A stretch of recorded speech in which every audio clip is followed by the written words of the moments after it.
And that's the official starting gun to our show today is Mike the Doodle letting out a big old bark on air just for everyone to hear. Just to let you know he's really excited about today's show. Right, Mike the studio dog.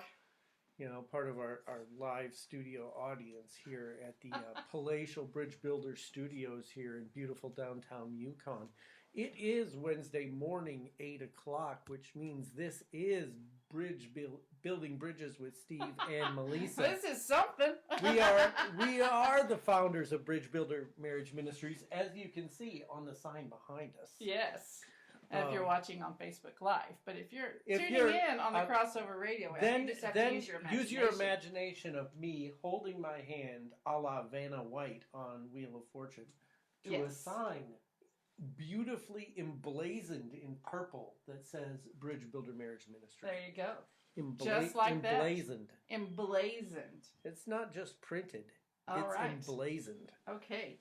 Is there a difference? Yes. You want to define that? Printing is just meh. Meh. And emblazoned is, oh yeah. Ah, gotcha.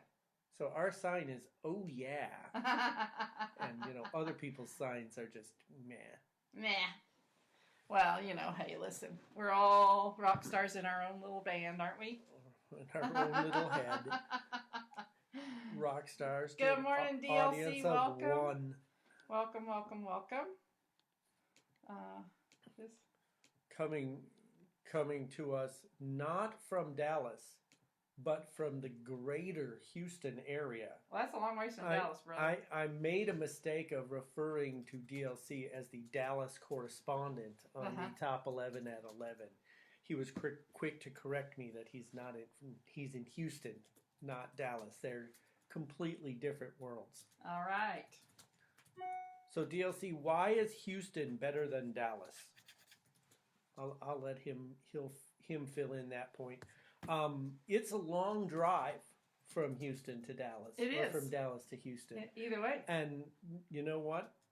Regardless of where you're going to and where your destination is, you're gonna have to follow the rules of the road. Right. There's gonna be road trip rules for any trip you take. Sometimes you have to bring the right snacks. Sometimes you gotta know where the rest stops are with the decent bathrooms. Mm-hmm. Being married is a journey. It's not a quick trip to the 7-Eleven. It's the long haul. And you gotta know what works and what doesn't and what signs to pay attention to in the long haul. Right. Jump in anytime here. I'm floundering on my transition. Listen, so can I just be profoundly honest in this moment?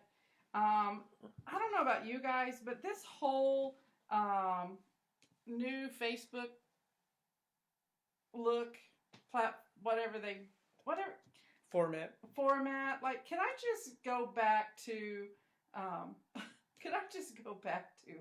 the regular thing where I knew how to do everything, as opposed to this one where it's like now it's asking me to link it to a page, and I'm just all I'm trying to do is share this Facebook feed with my people and your peeps and nationwide. And it's just making everything difficult and all of that stuff. So that's why I left you floundering, babe. And my wife has peeps nationwide and around the world. Mm-hmm. That's the kind of magnitude her star is.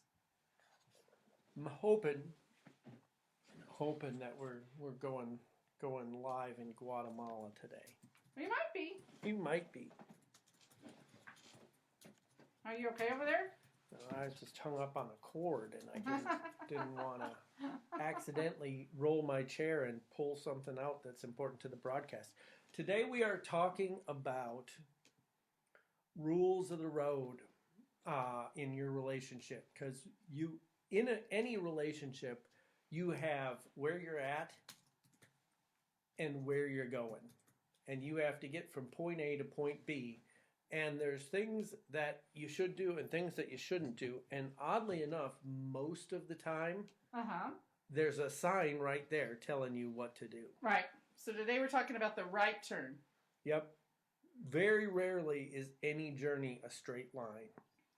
There's going to be twists and turns, and you know what? Sometimes there's going to be right turns, and sometimes there's going to be wrong turns. So we're going to talk today about the right turns. Right. What are some of the right turns that you want to make on the road to a healthy relationship? Because, one of the simplest ones to do is the concept of doing what's right because it's right. Like it's not rocket science, y'all. Oh, okay. Yesterday, we were on our way to the office to see some clients. Right. We stopped at the On-Q on Northwest Expressway. We did. I fired up the old gasoline pump. I went into the On-Q because I wanted to see if they had any mango Powerade water. Right. I walked in. I thought, I could get a mango Powerade water. Or I could hold the place up and see if they'll give me all the cash in the drawer. Okay. How did that work for you? What was your decision? My decision was to do the right thing. Okay. Which was to look for a water because it's the right thing to do. Right. Holding up a quick shop is the wrong thing to do. Right. So sometimes, and people don't make it more complicated than it is. Sometimes the decision to do the right thing is based solely on the fact it's the right thing. Should I punch my little brother and take the toy that he has? No. We experienced some of that. This weekend. Out and out toy snatching. There was granddaughters. There was no can you share. There was no please. There was I'm going to take it out of your hands and see if you can stop me from taking it out of your hands. Right. That's not the right thing to do. There are some basic principles that people just completely, I don't know if it's hormones in their teenage years or what, but somewhere along the line they just forget what the right thing to do is. Okay, we'll go back to pre-K. Don't hit. In a relationship, there should be no hitting because it's the right thing to do. Things we learn in preschool. Tell the truth. Yeah. Right thing to do. Yeah. What's some right things to do because they're the right things to do? Be kind. Be kind. When did you learn that? First ever Sunday school class. Be kind. Use your manners. Use your manners. Good manners make good marriages. These are easy things, people, and why aren't you doing them? Have you ask yourself this? When was the last time you were kind to your significant other just because it was the right thing to do? For real. I mean, like, it's so funny, but we do find ourselves in places where we just forget to do the right things, right? And we get it. We work with couples every day, day in and day out, and it's like, did you forget to just be nice? Okay. Like, just be nice. Just be kind. Just, treat your neighbor as you want to treat your spouse as you want to be treated.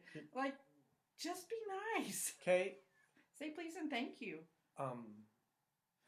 There's a couple biggies that just sort of jump in the way and try to block you from making the right turn because it's the right thing to do. Well, they didn't do anything nice to me. Oh, selfishness, you mean? So what? So what? It doesn't change what the right thing to do is, people.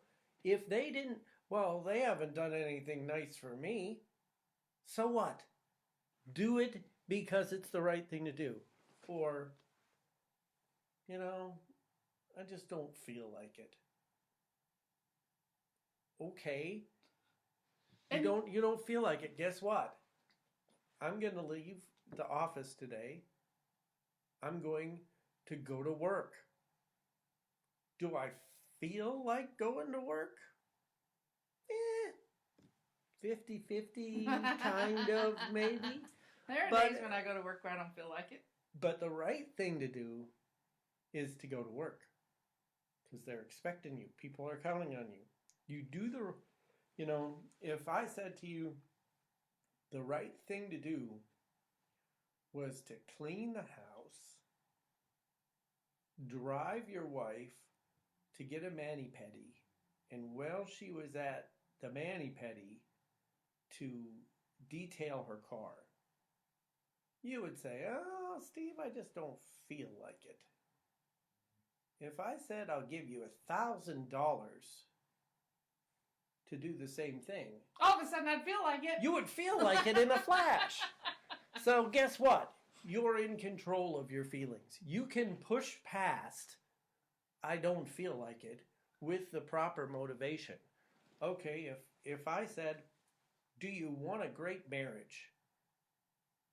Your answer would be, yeah, of course I do, Steve. Of course I do. If I said, do you want, hey, Melissa, Hey, Steve, do you want a great marriage? I do. Okay, you're supposed to say, I just don't feel Oh, I just don't feel like it. Hey, Melissa, What? do you want a great marriage? I just don't feel like it. Guess what? She's not going to have a great marriage. She's going to have a garbage marriage because she just doesn't feel like having a great marriage. We watched the Bee Movie over the weekend, and I just feel like I just fell into a little bit of a Jerry Seinfeld rant there. But the fact of the matter is, just not feeling it is going to happen to everybody. But the right thing to do, the right turn to make on your journey, is to do the right thing because it's the right thing. What's next?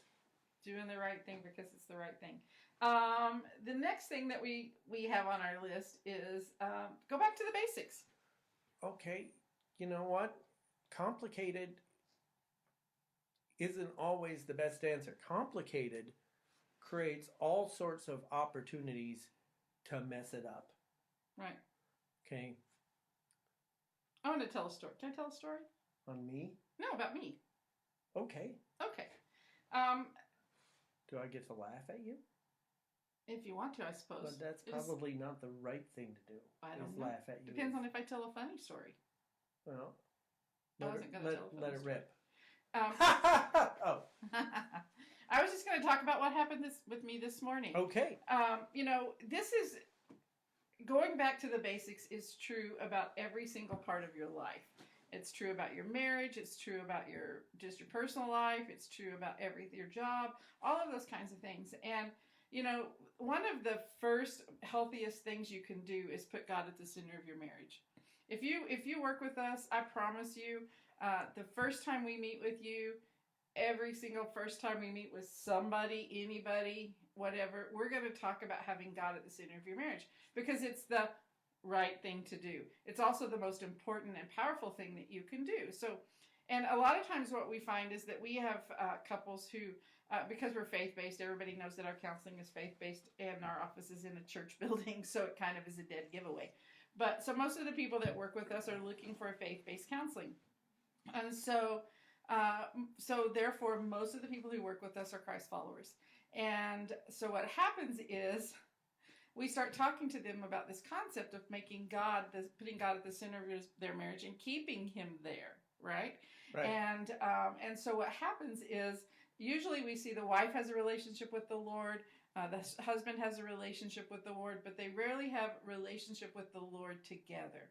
And so sometimes even Stephen and I mean, we've established a pattern of life where we pray for each other every single day. 97% most of the time, an overwhelming majority of the time, we pray the blessing over each other every day. We usually are talking about the Bible because it's a prominent part of our life, and we've just established that pattern of behavior. But even in our own personal lives, there have been times where we got away from the basics.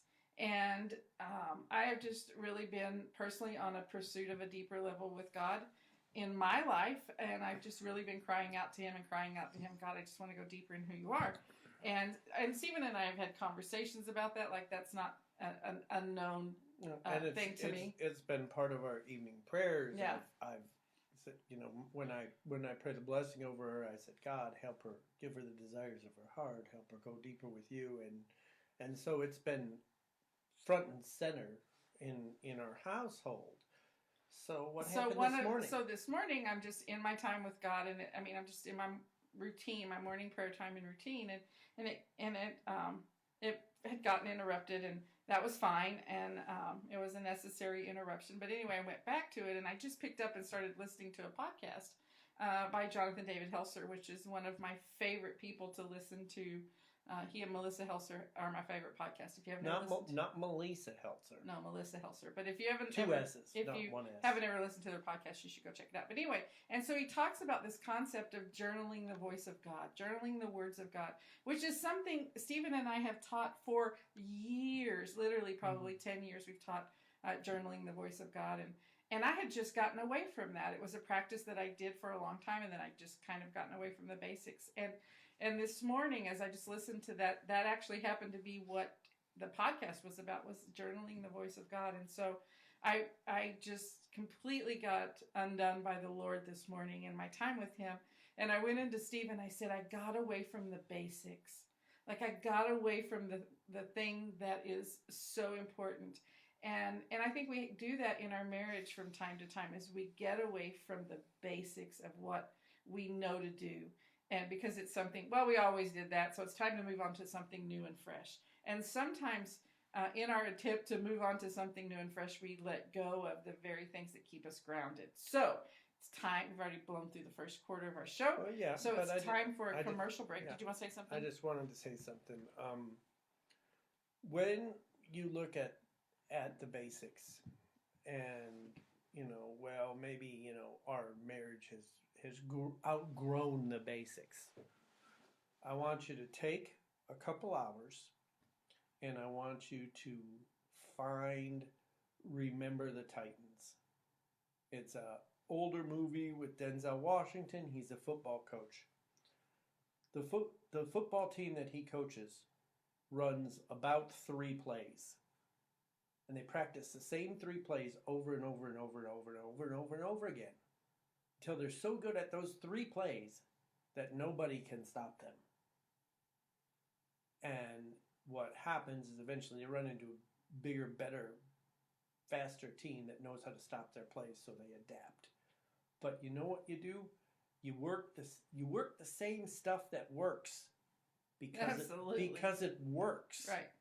You kiss each other before you leave each other. So the last thing you have before you go into your grind of a work day is something that says, my wife loves me.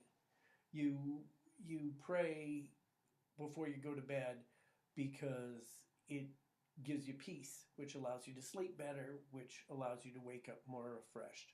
You do the things that work because they work, and you do the right things because they're the right thing to do.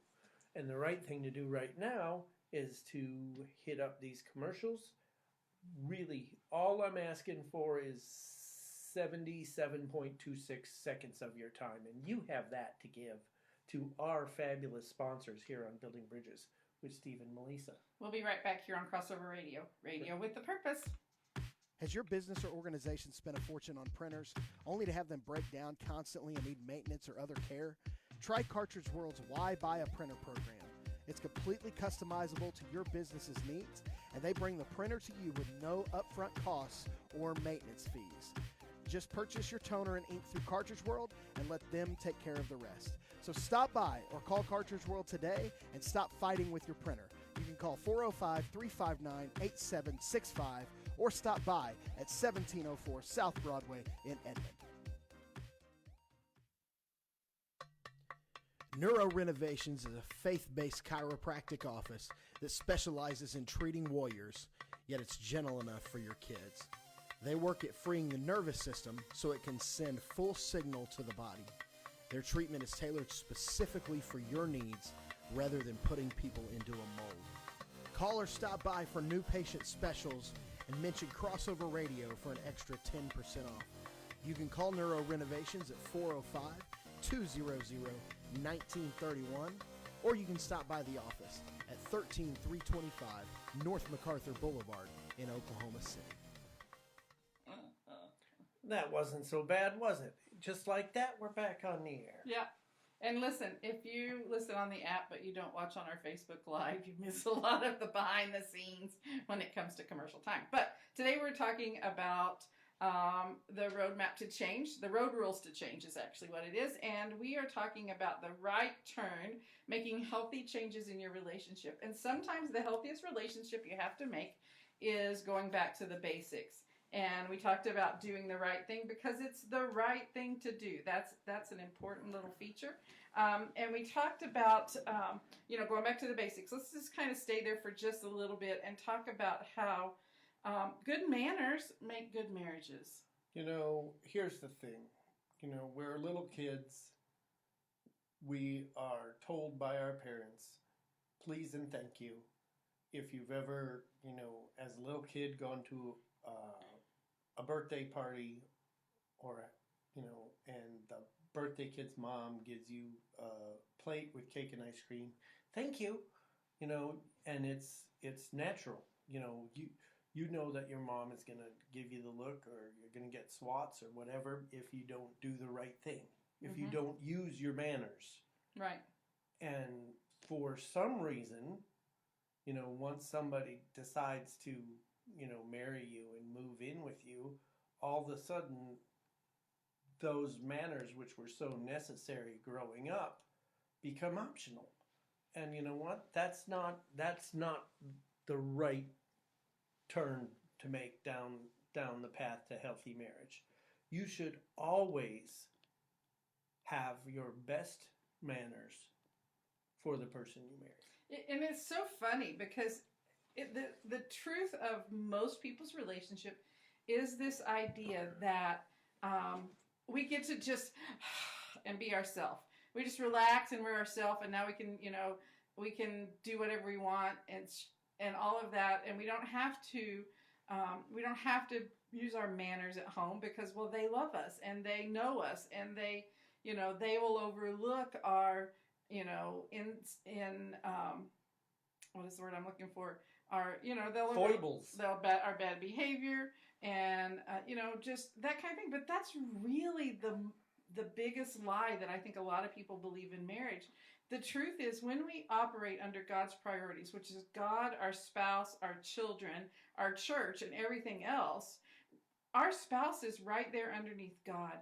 And when we don't choose to give them our very best, our hope is that we give our very best to God, but we give our very best to our spouse instead of saying, but what happens most of the time is our spouse gets the leftovers. Yep. We've given our best to our job. We've given our best to the neighbors. We've given our best to the kids on our children's soccer team. We've given our best in so many other places, and our spouse gets whatever's left over. And so it ought not be that way, you guys. It ought to be that our spouse gets the best and everybody else gets the rest. And so when you begin to look at just basic manners, one of the things that we teach, if you've listened to us very long, if you've been to a workshop, if you've done any of the things that we do, you've probably heard this idea of saying thank you. And we always talk about the idea that what gets applauded gets repeated. So we should be saying thank you, celebrating the things that our spouse does that we love so much and that mean a lot to us.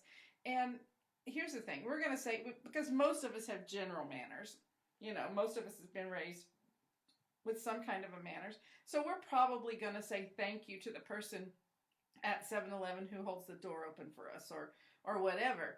Some stranger on the street, we're gonna say thank you to the person who checks us out at the grocery store. If we don't, we should, by the way, just disclaimer. But when we speak to our spouse and we want to appreciate them, we want to show gratitude to them for whatever reason, we teach this sort of 3-step thank you.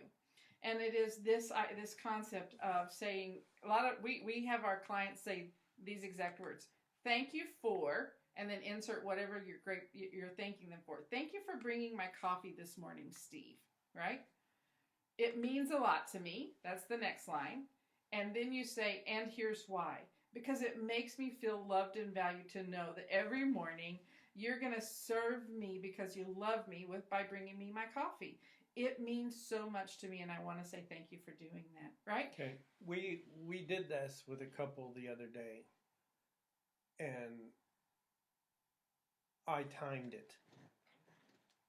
I timed it on the stopwatch function on my phone. It took 21 seconds, and that was doing it slow.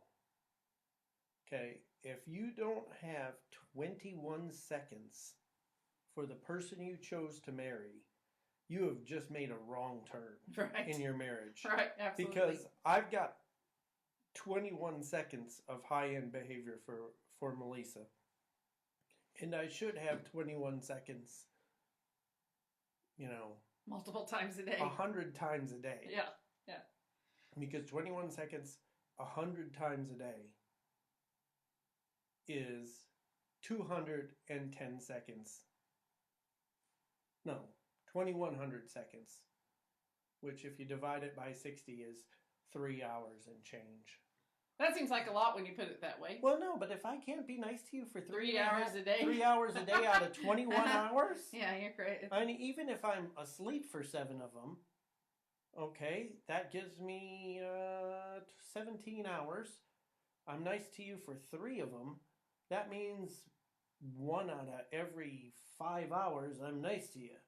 You think I should be able to manage be able to muster that one in. 1 out of 5? I think Yeah. I can. That's 20%. Okay, you're barely a reserve infielder if you're hitting 200. Okay, every husband out there can hit 200, which means you have 21 seconds of niceness for your wife 100 times a day. It sounds imposing 100 times a day, but It's 21 seconds, y'all. 21 seconds, people. And here's the thing. One of the reasons that we think this is a profound teaching that really does matter, and it seems like it's like, oh my gosh, like I have to go through that whole process. Thank you for doing that. It means a lot to me, and here's why. But here's the thing. When you do that, 2 things happen. One, your spouse feels loved and appreciated, and they feel valued. 2, the voice that we believe the most is our own. And all too often, the voice that we hear coming out of our mouth is everything that's wrong with our spouse. Well, they never, and they always, and if onlys, and all of, and we're super quick. I promise you, if you don't pay attention to what you do, you'll spend more than 3 hours a day being critical of your spouse. It's normal behavior, right? And we gotta flip the script on that. We gotta make a right turn into spending 3 hours being kind to your spouse. And what happens is you begin to declare or express this gratitude in a meaningful way. You repopulate your own hard drive, your own brain, with the goodnesses that your spouse has done for you. Yeah, there's a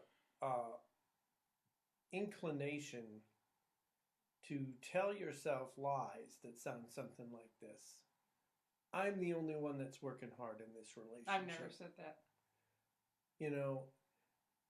They never do anything for me. And you know what? If you get in the practice of saying, thank you for making, scrambled eggs and bacon for breakfast. I really appreciate it because otherwise I would have just had a handful of Cheerios and called it good. And, you took the time and energy to do that for me when you didn't have to, and it really matters. The next time I feel like, well, Melissa's skating and I'm doing all the work in a relationship, I have in my recent memory, oh yeah, she made breakfast for me just this morning. Mm-hmm. She didn't have to. She did it for me. She did it because I asked.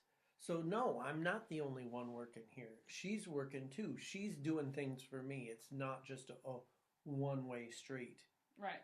And gratitude and good manners matter so much. Saying please, saying thank you, asking in a kind way. Do you mind if? Would it be possible for you to?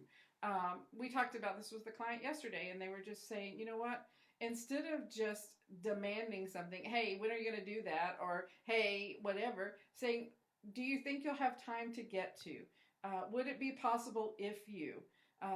Those kinds of rephrases where you present it in a kind manner as opposed to a demanding manner makes so much difference in your relationship. You know, the other day, Sunday night, we were on the back end of having grandkids all weekend. Mm-hmm.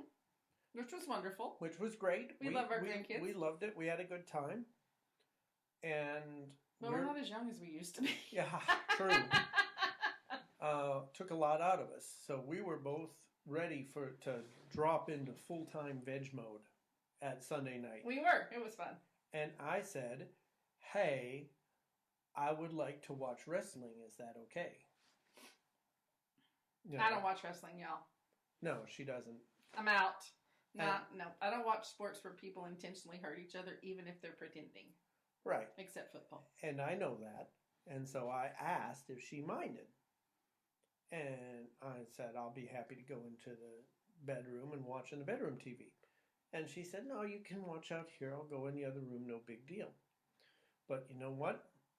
The remote controls were right there. I could have just grabbed them, turned on what I wanted, and not said boo about it. But we try to practice good manners. And we do it the things that we present to couples are things that we have tried and tested in our own relationship. Like we're not doing, we're not doing one thing or saying one thing and doing something else the majority of the time. Like we're not perfect, but we right. Try really hard. We know these things work, and so we do them. And one of the things that works really well for us is to maintain the playing of our sponsors' commercials.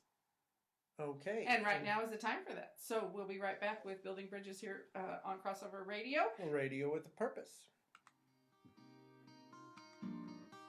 The Children's Center Rehabilitation Hospital in Bethany is a faith-based nonprofit organization specializing in the care of children and teenagers with complex special needs. Our medical team at the Children's Center focuses on transitioning children from hospital to home in a loving, caring environment.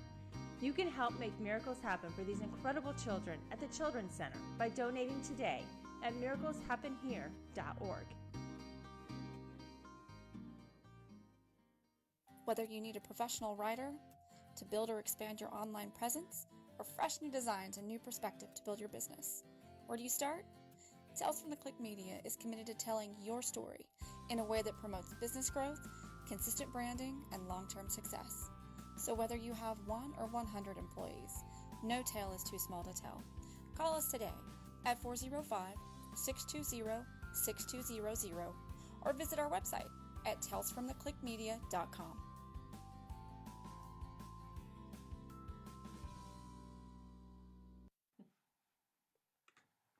And we're back here on Building Bridges with Steve and Melissa. Today we are starting our series on the road trip rules for change. Road rules for change. Today we're talking about the right turn. It's important to make a right turn. And do the right thing as opposed to doing the left thing or the wrong thing. And one thing that is important is choosing honor. And that sounds super old-fashioned, but it's so important. One of the things that helps marriages stay together through hard times and helps them grow is when we sow honor into the person we married. Right. And, it's not that hard. It's really not that hard. If you had to define what honor is, how would you define that, Steve?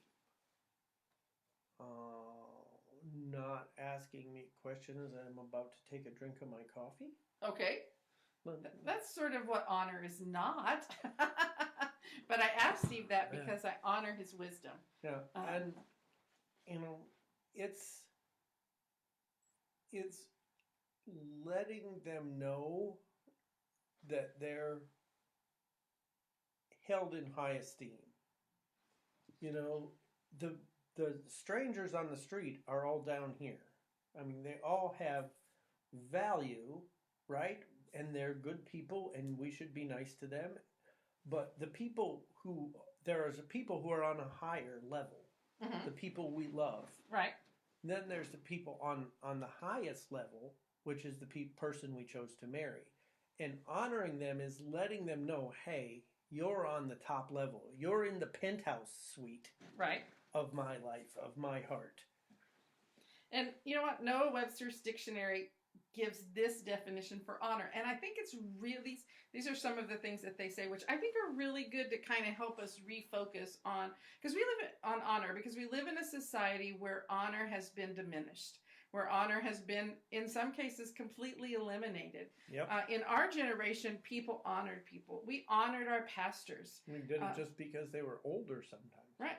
We honored people. We honored our elders, right? You know, we honored our parents. We honored people. When I grew up, you never addressed any adult by their first name.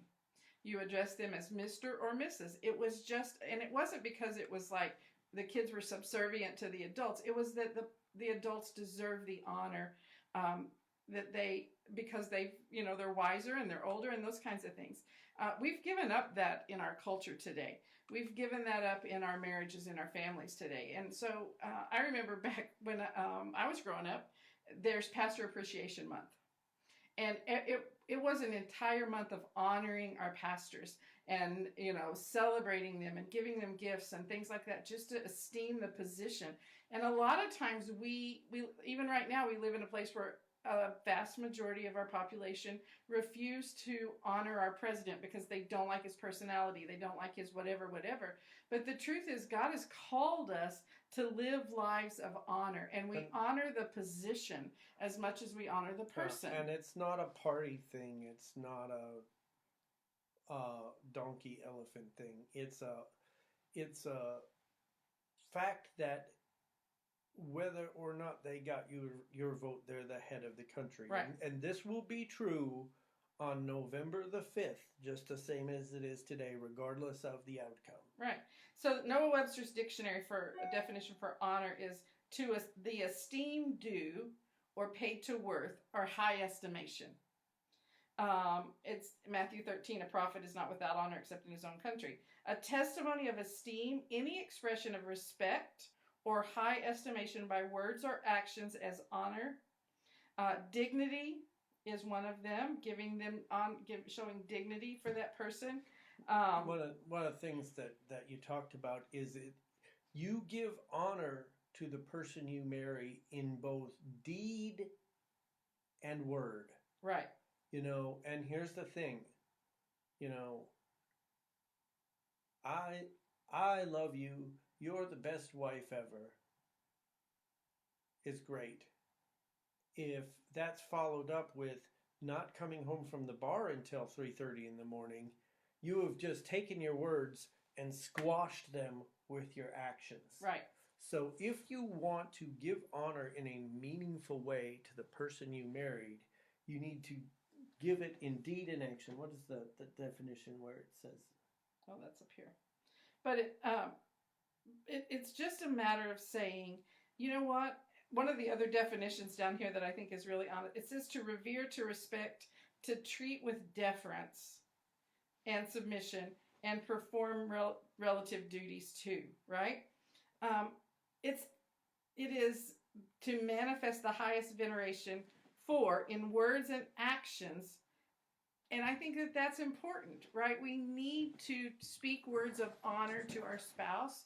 We need to, one of the things that Stephen and I talk about this all the time is we say, you know what, I prefer you. You choose, right? I prefer you.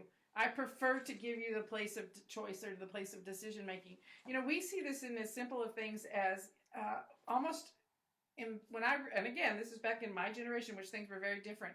But in my generation, a younger person never took the seat of an older person.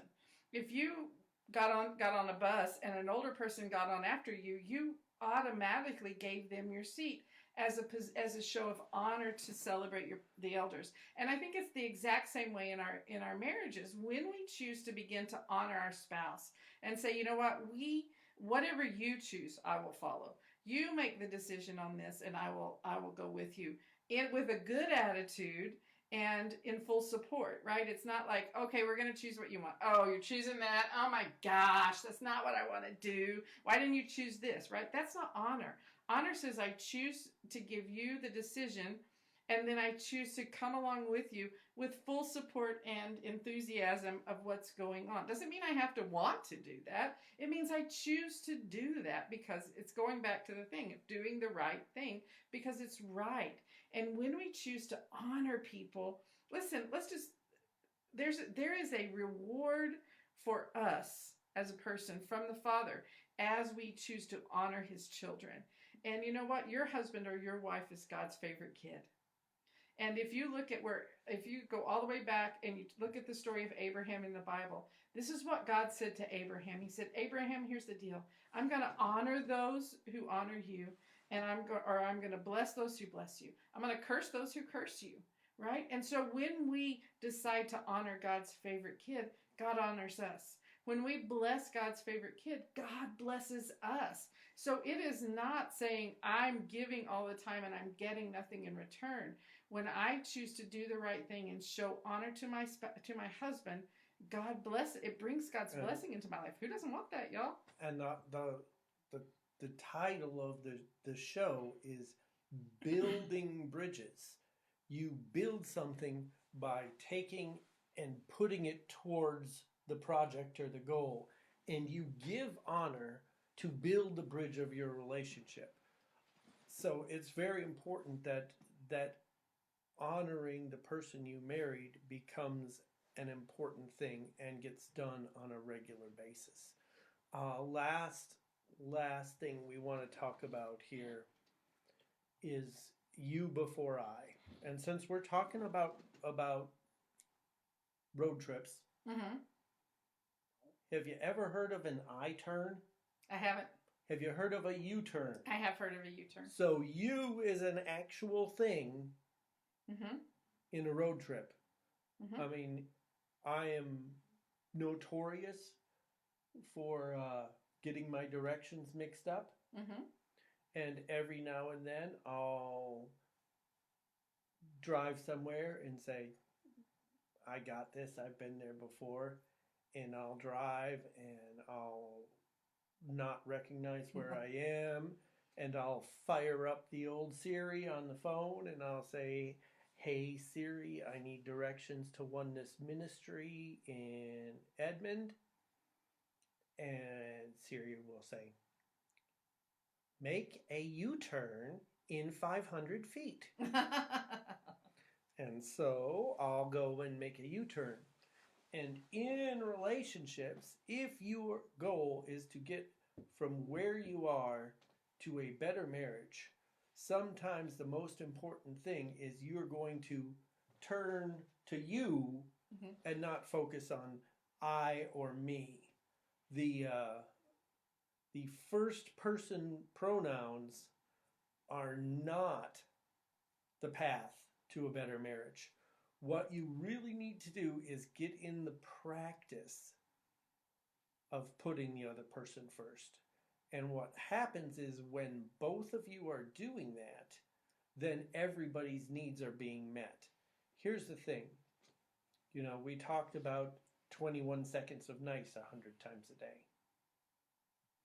You know, if I say to Melissa, what can I do for you? That's even less than 21 seconds. Right. What can I do for you? I have just announced to her I am putting her needs and desires ahead of my own. Sometimes the answer will be nothing. Fine. I have made an effort to put you before I. Sometimes the answer is, well, I could use a foot rub. Okay, we'll go back to the whole definition of honor, and that's the words and deeds. Right. So if I'm going to say, what can I do for you? I better be prepared and willing to do something.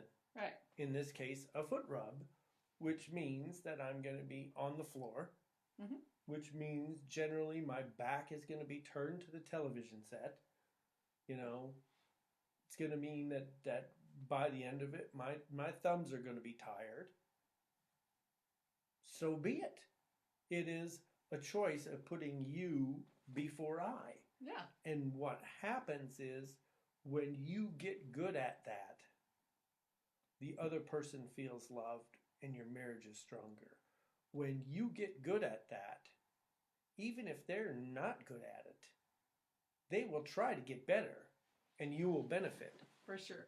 And so we're going to put our sponsors ahead of us right now, and we're going to take our final commercial break of the show. And don't go away. We're going to come back and we're going to tie all this thing up and put a little bow on the end of it here. And so we'll be right back with Building Bridges with Steve and Melissa here on Crossover Radio, radio with a purpose.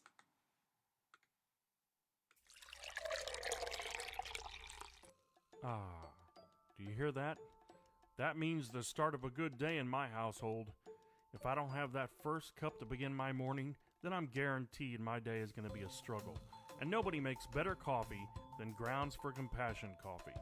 It's coffee with conviction. So head on over to their website, g4c.coffee.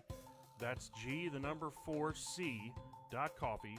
Or give them a call at 405-603-1902 to get your own cup of Get Up and Go. Have you ever wondered if there was an organization out there that could help you sharpen the most critical areas of your business, your team, and your life? At Sharpstone Group, we specialize in bringing together and optimizing the 3 key areas of your business: people, processes, and IT. If you're serious about change and results, please make an excuse to go to sharpstonegroup.com or look us up on Facebook at Sharpstone Group. Sharpstone Group is the partner you need both personally and professionally to reach your full potential and achieve maximum performance.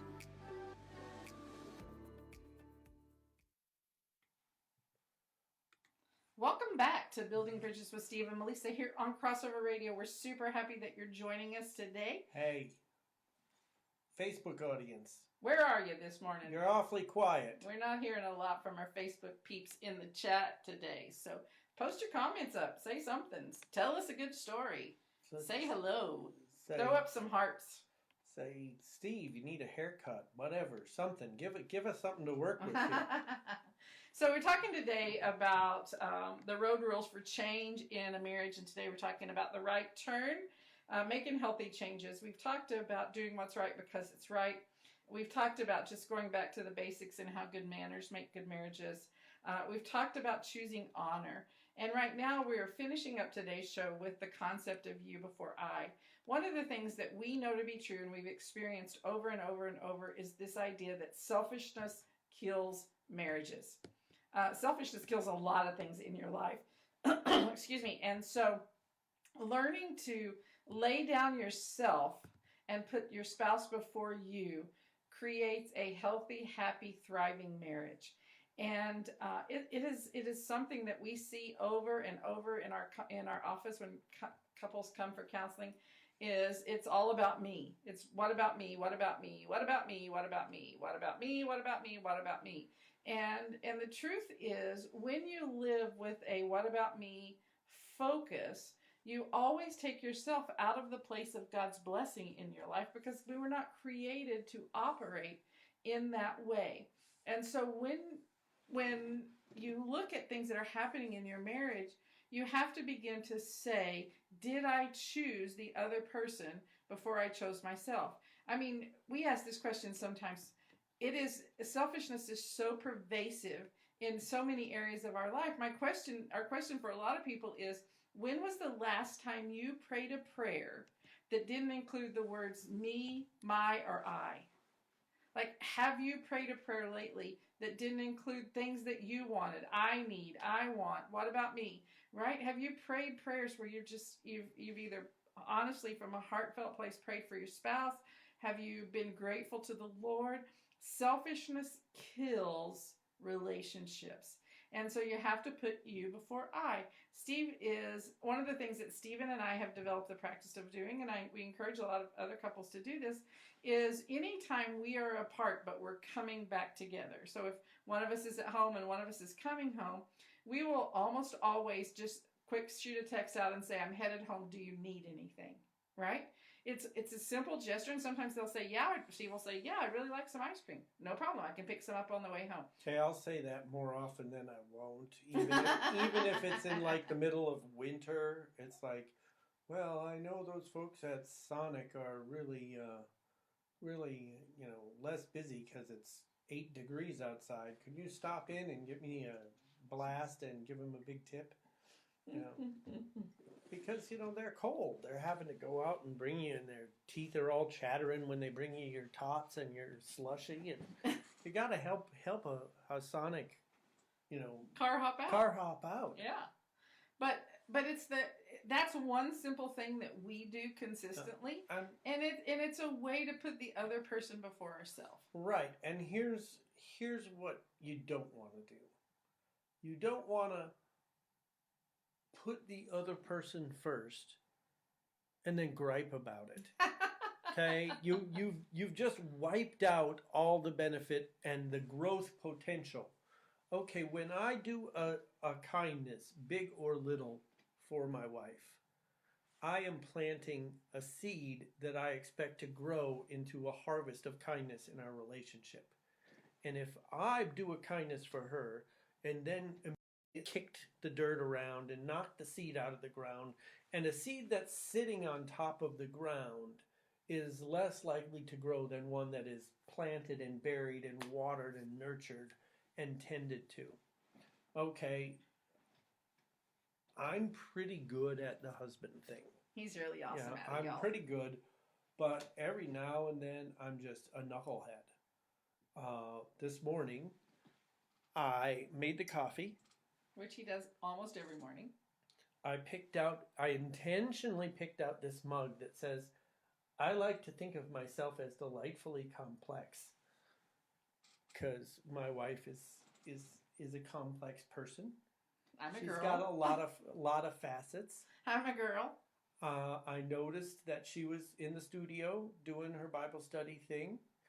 So one of the things I do is I try to leave her alone.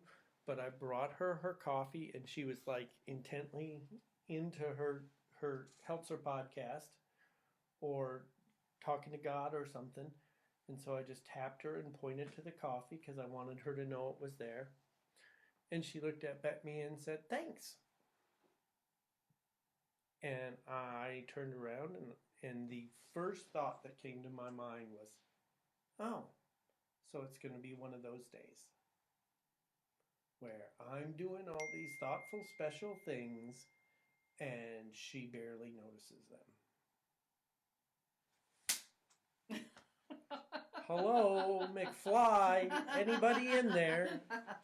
I just kicked my seed. I just dug my seed out of the ground and threw it on the sidewalk. Don't let the seeds of kindness be killed by expectations, good, bad, or otherwise. You plant the seed, you tend the seed. That's how you get the harvest. You don't plant the seed, question the seed. You don't plant the seed, dig it up, move it over somewhere else. Because if you're moving your seed all the time, it never gets the time to grow roots. I mean, we know several people who are serious about their vegetables. We do. Katie Johnstonbach grows her own vegetables and makes her own hot sauce. Jason and Carissa Bias have a garden that is substantial in their backyard and have been feeding themselves from it for months. Amanda Curley grows all sorts of things in her backyard, and she will occasionally bring you bags of tomatoes. Which are delicious. Or fresh eggs from her chickens. Which are wonderful. So we know some people who are serious about their seeds. Right. We grew some plants in a children's swimming pool a couple summers ago. Yeah. It was not the world's greatest garden. It wasn't. But we got some great basil out of it. And our granddaughter asked, where's the pool with dirt? Because, instead of it being a garden, it became a children's sandbox. Yeah. But the point is, I did something kind and then immediately polluted it with a bad attitude and unkind thoughts. You don't plant a seed and then water it with toilet water. It's not going to grow like it's supposed to. Right. You might get a little plant like this big, but that's not what you're looking for. Right. And it is this concept of utterly eliminating, it's the radical elimination of selfishness in a marriage. It is the radical elimination of selfishness. And the problem with that is most people think, if I don't look out for me and I only give all the time, I will be depleted and I will never get. And the problem with that line of thinking is it eliminates the God's honor and reward of those who do what he's asked them to do. I promise you, you can never outgive God. You can never outserve God. And God will bless you if you really, and here's the secret. Like, I can serve Steve all day long, but if I serve Steve with a bad attitude, it doesn't work. My reward is lost if I do it with the wrong heart. Because at the end of the day, whether you have a good marriage or your bad marriage, it all comes down to your heart. Is my heart in the right place? Is my heart right? Is the motivation from a heart of love and a heart of honor and a heart of willingness and desire to obey God? And when we do that, when we have the right heart, right? When we have a heart that is submitted to the Lord, when we have a heart to honor our husbands, our wives, when we have a heart to serve people because God's asked us to, we will always find the harvest on our seed, the blessing of the goodness of God in our life. And so whether it is choosing to do the right thing with a heart of honor, whether it's choosing to use manners from a heart of honor, whether it's choosing to prefer the other person from a heart of honor, all of a sudden we have now opened the door for God's blessings to roll in our life. Well, that's well said. Thanks, babe. Well, it was your turn to talk. that's about it for this week. No, I mean, serious. She just did as quality